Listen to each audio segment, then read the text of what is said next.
crystal clear, most beautiful copy of the Zapruder film you've ever seen in your life. And you're going to see, without any doubt, William Greer shoot President Kennedy and kill that man in Dallas.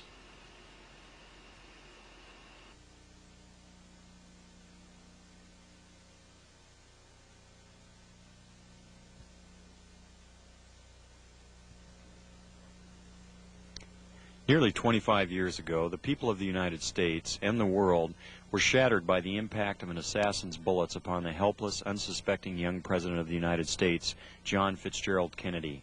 The horrendous wound inflicted by those bullets has penetrated deeply into the body and soul of America, destroying the very lives of thousands and the heart and trust and political will of literally millions.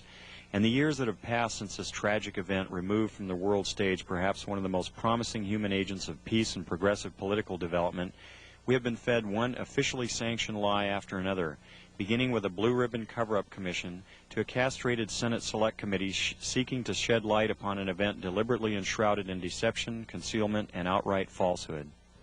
25 years is long enough. It is time the truth was finally told, in the earnest hope that it will truly set us free of the murderers who pose as our protectors. What we're observing here is the motorcade in Dallas on November 22nd, 1963. As the presidential car passes behind the freeway sign, President Kennedy is struck in the throat by a bullet that was fired from the grassy knoll. As he's grasping his throat, John Connally is turning around to his right. He at that point is struck. You notice the the passenger of the car turning back to see what has happened to the president. As he turns back to the front, the driver of the car turns with his left arm over his right shoulder with a pistol and fires. You see the 45 caliber nickel-plated automatic weapon in his left hand. He's firing over his right shoulder. You see it in relief. You see his head pointing backwards towards the president.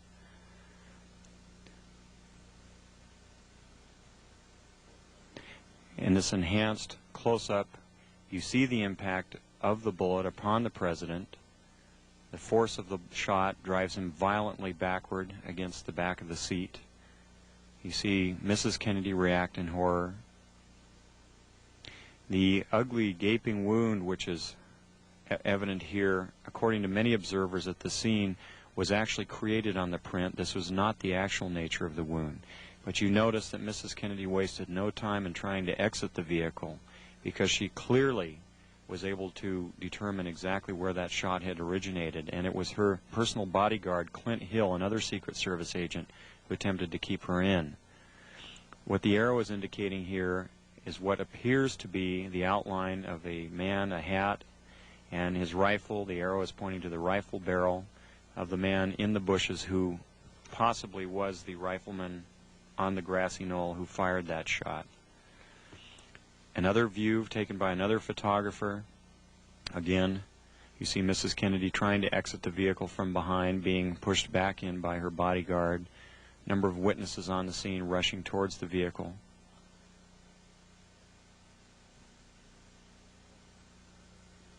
In this section, the man standing on the far right of the wall there is Abraham Zapruder, the photographer who took the original photos. The arrow here is indicating what was very likely the rifleman on the grassy knoll, the man who fired the shot which penetrated Kennedy's throat from the front, not from behind as the Warren Commission would have you believe. Very interesting note also that the motorcycle policemen were told to remain behind the car at all times. Here you see the passenger in the front turning back, looking at the president. Instead of jumping back to assist him, he turns forward. The driver's now rotating. The weapon comes into view and he fires.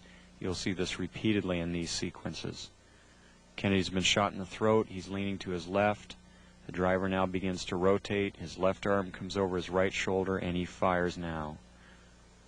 Again, you see the driver rotate. You see the weapon come into view. He's rotating again. The weapon is in view. He fires. You can clearly see his head turning and his arm and the weapon extending into view over his right shoulder. Many of the witnesses indicated that the car slowed almost to a virtual halt at about this point. And here in the normal version, you see how much more quickly it is speeded up. It's much harder to determine. Many of the people who ask the question why Jackie Kennedy did not report this, it should be fairly evident that she wasted no time in getting away from the attacker. For those of you who were able to see it the first time out, pretty shocking, wasn't it? I bet it changes your mind about a lot of things. And if you still have any doubts, keep watching. But first, I'm going to show you and let you hear a statement made by President Dwight David Eisenhower when he left the office of president. He tried to warn us, and we didn't listen. I think it's time to hear his warning again. And this time, I think we had better listen. Longtime crowd pleaser Dwight Eisenhower is in his final year in the White House. Much of the country is still satisfied with the father figure's easy grin, though he seems tired by now. He got the U.S. out of Korea, but the economy is a problem, and some are bored with his hold-the-line approach. There is a growing mood for change. Leaving office, he fires a broadside at 2 power centers that could destroy the world. In the councils of government, we must guard against the acquisition of unwarranted influence, whether sought or unsought, by the military-industrial complex. The potential for the disastrous rise of misplaced power exists and will persist. I know some of you remember hearing that. I know that many of you have never heard it and didn't even know about it. And if you hadn't seen it on this video, might never have known about it for the rest of your life. Now you're going to see another tape. We sent the original copy of Dallas Revisited that we had obtained from John Lear, and another copy that we had obtained directly from Lars Hansen, to Japan for computer analysis. The Japanese computer analyzed the film. They agreed William Greer shot President Kennedy. No doubt about it. In fact, I woke up a whole nation, and that's what I set out to do. Only it's the wrong nation. I woke up Japan. They played that tape over and over again during prime time. The whole Japanese nation knows now who shot President Kennedy. They sent me back a color copy. Now, the color copy is better, much better, than Dallas Revisited. But it's still not the best. But one thing that will help you, the act is circled, and they outlined what they found by computer analysis.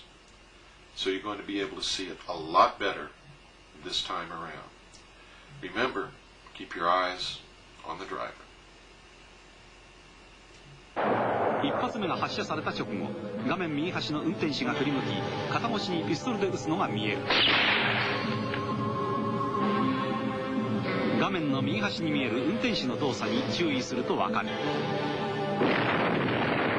ハンドルを握った右腕越しに左手でピストルを突き出している。もう一度見てみよう。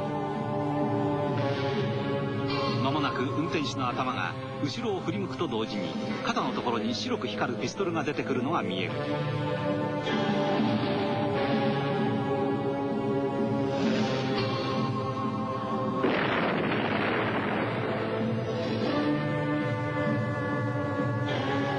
今後ろを振り向く。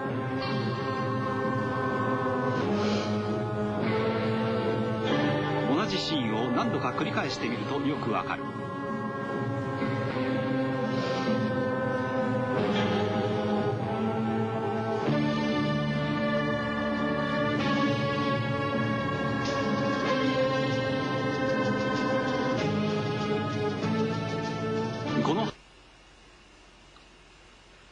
Well, I know that now a lot more of you have seen it.